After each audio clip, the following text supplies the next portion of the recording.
Welcome to the session 4 of Unit 2 in Digital Signal Processing. In this session, we will try to elaborate some properties of DFT. These properties of DFTs are useful generally for the processing the signals. First property we will see is the periodicity. If I have uh, x of n as a discrete sequence, and if suppose I have its endpoint and DFT as x of k, then I can write x of k is equal to x of k plus n. So this what is the periodicity property. Let us try to elaborate it in little more detail. So according to the definition of discrete Fourier transform, what I can write is x of k is equal to summation x of n e raised to minus j 2 pi k n upon capital N, k range from 0 to n minus 1. So this definition we have seen in the previous session. Now let us put the substitution, which let us put this k plus n instead of this k. So let us replace this k with k plus n. Let us also replace this k with k plus n.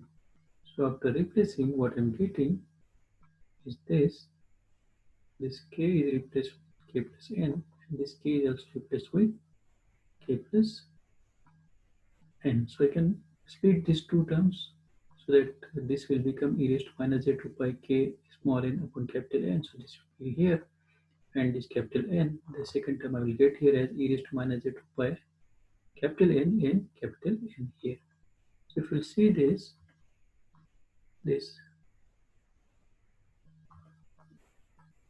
capital N and this capital N will get cancelled.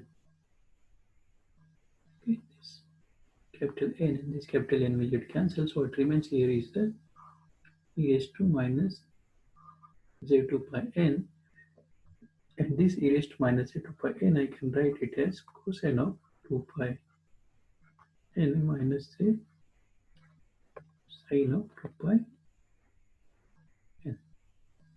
Now cosine of 2 pi n, I know that it is equal to 1 always, and sine of 2 pi n it will be going to be 0 always. So it will be 1 minus j 0. So ultimately this I should get as 1. So let us go further. So this I will write it as it is e raised to minus j 2 pi k n upon capital N. This I can write it as e raised to minus j 2 pi n, saying that is going to be equal to 1. So this would be equal to 1. So what remains here only is x of k plus n is equal to summation n then from 0 to capital N minus 1 x of n, and this bracket as it is. And if you see this,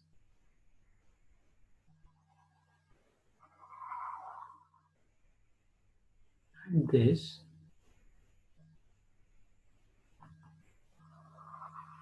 both are same. So if both are same, what I can write is x of k plus n is equal to x of k. So that is what is the periodicity property of DFT. So what I can conclude here is that DFT of a finite length sequence results in a periodic sequence. Let's move towards next property. Very simple property, linearity. So many times we have seen this property. If suppose x1 of n, its endpoint DFT is x1 of k, and x2 of n, if its endpoint DFT is x2 of k, then what I can write is the DFT of a1 x1 of n plus a2 x2 of n is equal to a1 x1 of k plus a2 x2 of k. Let's prove it.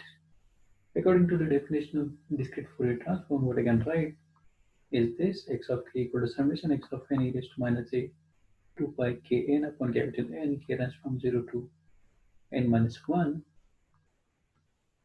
Also, if we substitute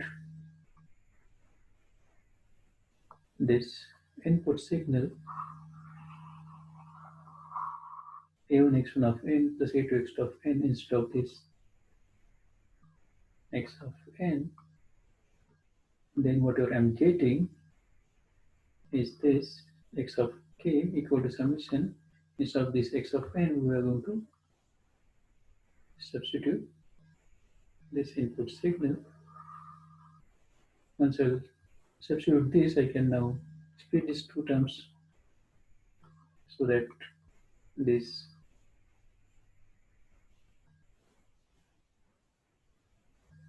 so that this a1 is constant. I can take it outside. I can consider this x1 in one term. I can take this a2 outside and I can consider this x2 as the another term. So if you see this, then this is nothing but what? This is nothing but x1 of k and this is nothing but x2 of k. Sorry, from the summation x2 of k. So simply I can write a1 x1 of k plus a2 x2 of k, and that's what is my d side, right hand side. So the same thing I have written here. So that's what is the linearity property. So what I can conclude here is the DFT of a linear combination of two or more signals is equal to the sum of linear combination of DFT of their individual signals. So that is what is the property number 2, that is linearity. Let us clear the annotations. Let us go towards the next property, that is circular symmetries of the sequences. So let's consider a discrete time sequence x of n as like this. So let us consider the sequence as x of n equal to 1, 2, 3, 4. Let us draw it in this way. So this is my x of n. At 0 its amplitude is 1, at 1 it is 2, at 2 it is 3, at 3 it is 4. So this is what is my discrete time sequence. Let us go further and let us have its periodic sequence, its periodic version as xp of n as follows. Means the sequence, it is here from 0 to 3. Here also it is from 0 to 3, but what we want is it's a periodic version. So the same 4 samples will be repeated. So 0 to 3 will be repeated for 4 to 7. It will be repeated on the negative side also from -1 to -4. And the repetition will be up to plus infinity and minus infinity. So this is what is the periodic sequence xp of n. And that is written in this fashion.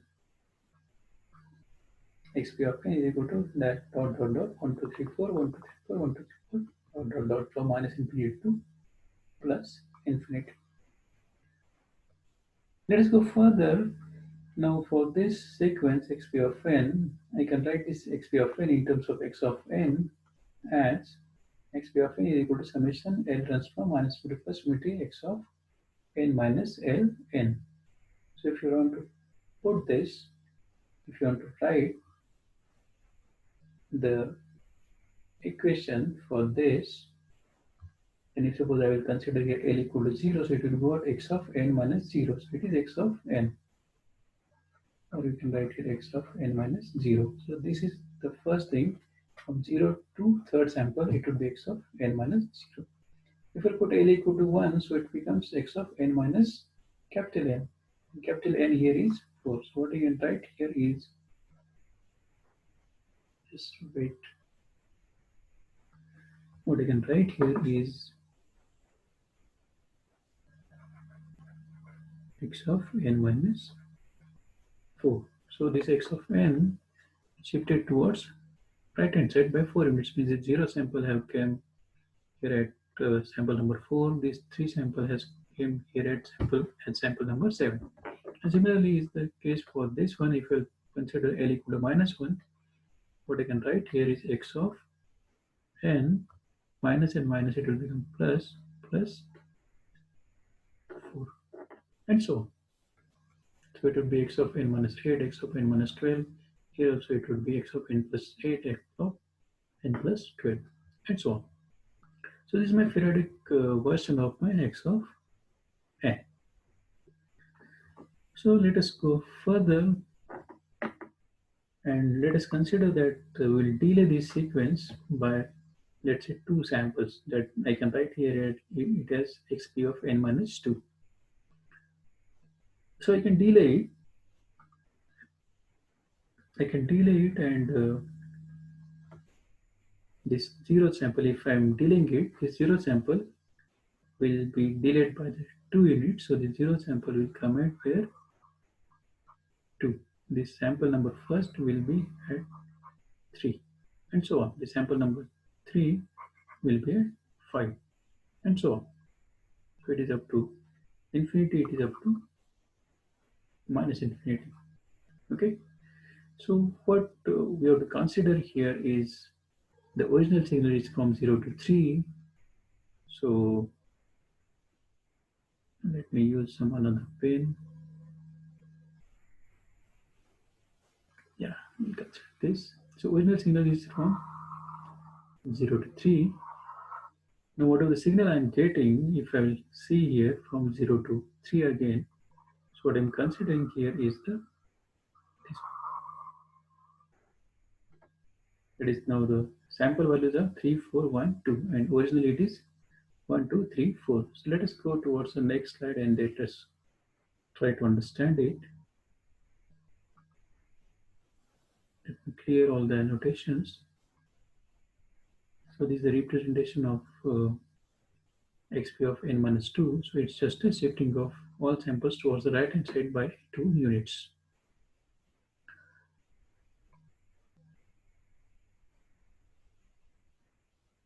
So the same thing I have written here, that original signal is present in the range 0 to 3. And now we shall write the shifted signal in the same range. Let us denote it by x dash of n. So this is my x dash of n. Okay. So let us go back.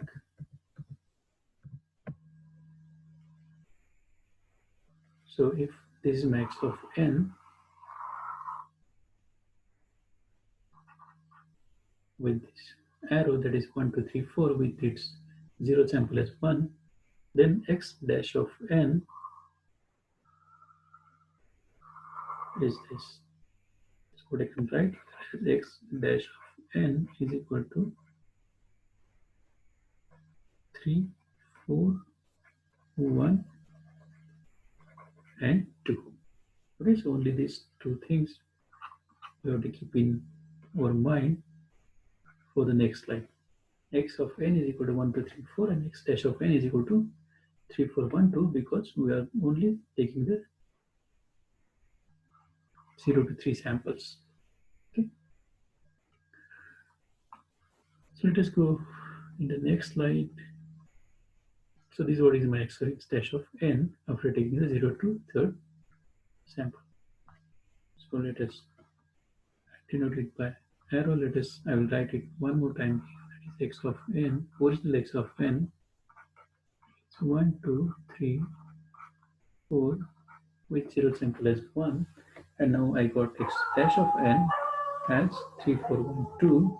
And now if you'll observe this, okay, if I'll observe this, so if I'll do the circular shifting one time, let us denote, let us say 1c, circular shifting by one time. So what you're like getting is this 4 will come here, 4, then 1, then 2, and then 3. So it will become 4, 1, 2, 3. But now in the previous case, what we did is we did xp of n minus 2. So we have done the circular shifting as like 2 times.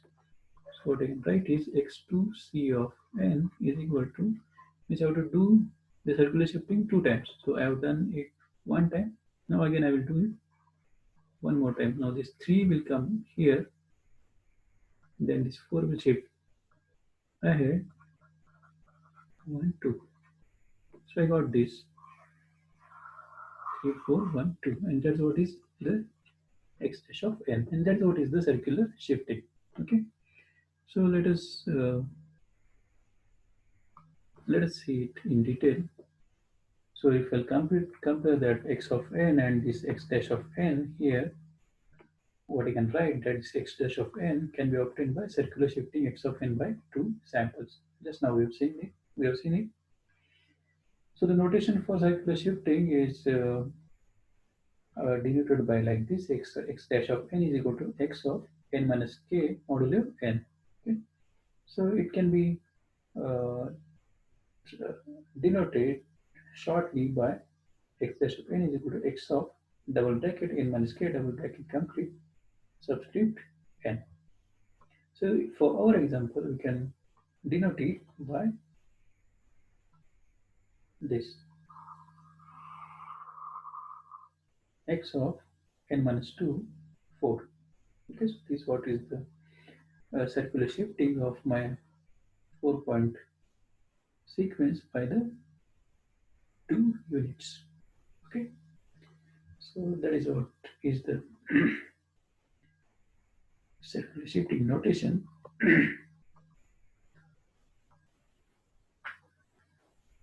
So let us go further.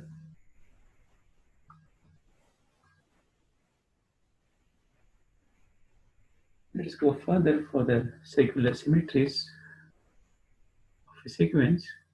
So we'll see here the graphical representation of the circular shifting. So what is here is the circular shifting of a sequence can be plotted as, so in that first we will just plot first the original sequence x of n in the circular fashion. So let us say it is x of n is equal to 1, 2, 3, 4. So we can plot it in this way.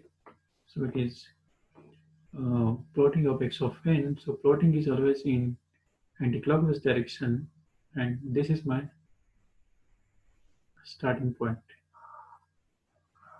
This is my starting point. So x of 0 it is equal to 1, x of 1 equal to 2, x of 2 equal to 3, x of 3 equal to 4.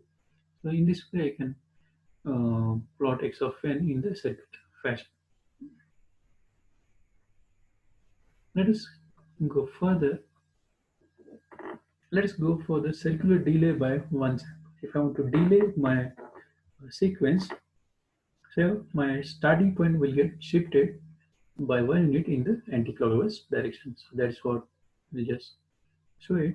Shift every sample circularly in anti-clockwise direction by 1 because I'm going to delay it by 1 sample. So how can I do it? It's like this. Now this was the starting point initially. Now if I want to delay it by 1 sample, my starting point will come here. So you can observe here. Starting point has shifted towards uh, anti-clockwise direction by 1 unit. Now my x of 0 comes here. So x of 0 equal to 1, x of 2, x of 1 equal to 2, x of 2 equal to 3, x of 3 equal to 4. So if you want to do the circular delay, you have to shift the every sample in the anti-clockwise direction circularly. Let's go for the next. Yeah, delay is represented as x of n minus 1 like this. X of double bracket n minus 1 double bracket complete. So next is the circular advance by 1 sample. Exactly opposite procedure. You have to just now here in the delay we have shifted the starting point, starting position by 1 unit in the anti-clockwise direction. Now we have to shift the starting position in the clockwise direction by 1 unit. So we can show it like this. We can observe initially the starting point was at this point. Now if you want to advance it, the starting point will come down. It will come in the clockwise direction, and now the starting point has come here. So it is x of 0 equal to 1, again x of 1 equal to 2, x of 2 equal to 3, x of 3 equal to 4. So if you will go on plotting the sequence, then you can understand that unless and until till the time this sign of this n is positive, And this is the notation of the advancing. So till the time the sign of n is positive, you have to stick with the anti-clockwise direction. It is like 0, 1, 2, sorry, 1, 2, 3, 4. Or you can say here 1, 2, 3, 4. So you are moving in anti-clockwise fashion.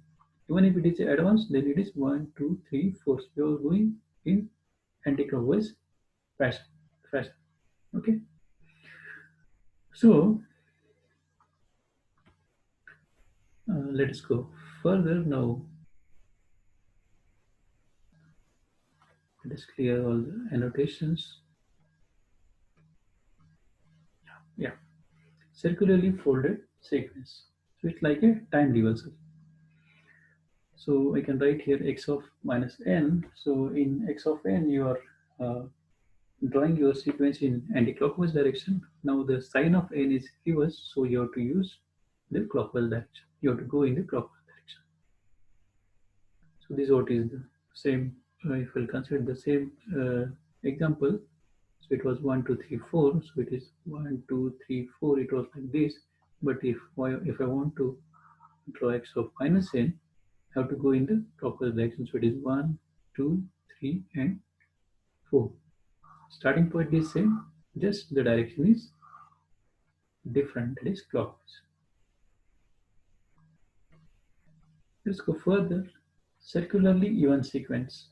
Okay, circularly even sequence. So I can say the sequence is circularly even sequence if it is symmetric about the zero, and if it has the equation, if it follows the equation, if it obeys the equation as x of small n is equal to x of capital N minus n.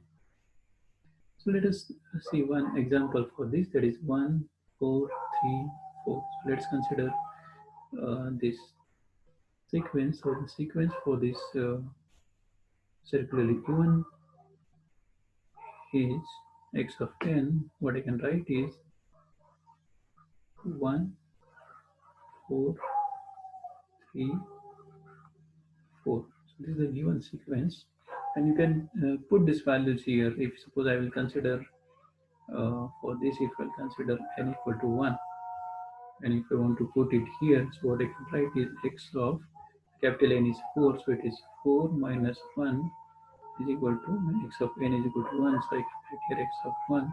So 4 minus 1, what I can write? X of 3, and it is equal to x of 1. So if x of 3 is equal to x of 1, x of 1 and x of 3 both are 4. Okay, if this is the case, then I can say that this is a 4 even sequence. This is a even sequence. Okay,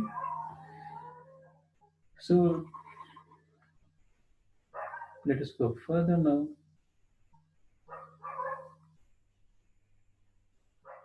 Okay, let us clear all the annotations and let us go further. Now once even sequence is over, next is the odd sequence. So circularly odd sequence.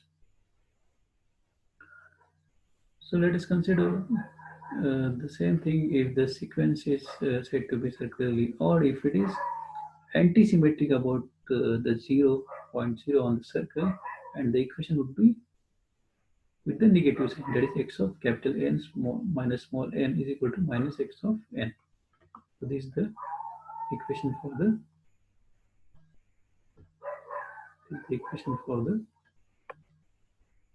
odd sequence, circularly odd sequence. So again, you can see. Let us consider the same. Let's consider this example like x of n is equal to, what I can write here is 2 minus 3, 0, 3. 2 minus 3, 0, and 3. So here is my 0th sample. Second, you can do the substitution. Let us say n equal to 1. So what I can write here is x of capital N is 4. So 4 minus 1 is equal to minus x of 1. So what I can write is 4 minus 1 is 3.